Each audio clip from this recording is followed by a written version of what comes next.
కామారెడ్డి జిల్లాలో సీఎం రేవంత్ రెడ్డి పర్యటించనున్నారు. కామారెడ్డిలో దెబ్బతిన్న రోడ్లు జీఆర్ కాలనీని ఆయన పరిశీలించనున్నారు.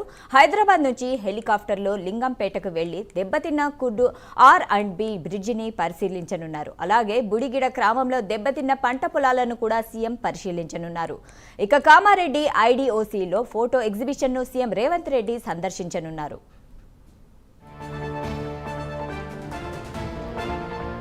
ఇక ఈ విషయంపై మరింత సమాచారం అందించడానికి మా ప్రతినిధి రాజేష్ ఫోన్లో అందిస్తారు. రాజేష్, చెప్పండి.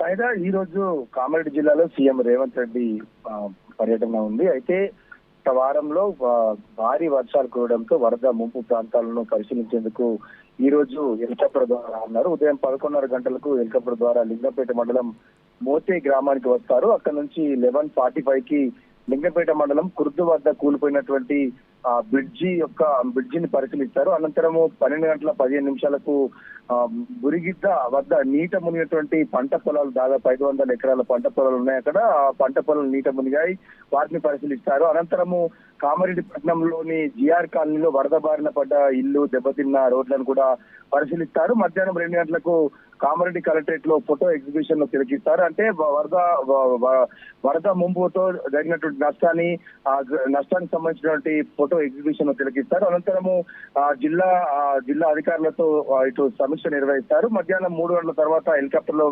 హైదరాబాద్ వెళ్లనున్నారు. అయితే ఈ సీఎం పర్యటన నేపథ్యంలో ఇటు ఎల్లారెడ్డి కామారెడ్డి నియోజకవర్గంలో ఇటు బీఆర్ఎస్ కార్యకర్తలను కూడా అరెస్ట్ చేస్తున్న పరిస్థితి. ఇప్పటికే కామారెడ్డి మాజీ ఎమ్మెల్యే గంప గోవర్ధన్, ఎల్లారెడ్డి మాజీ ఎమ్మెల్యే జాజల సురేందర్ను కూడా ఇప్పటికే హైదరాబాద్ లో హౌస్ అరెస్ట్ చేసిన పరిస్థితి ఉంది. Right, thank you Rajesh.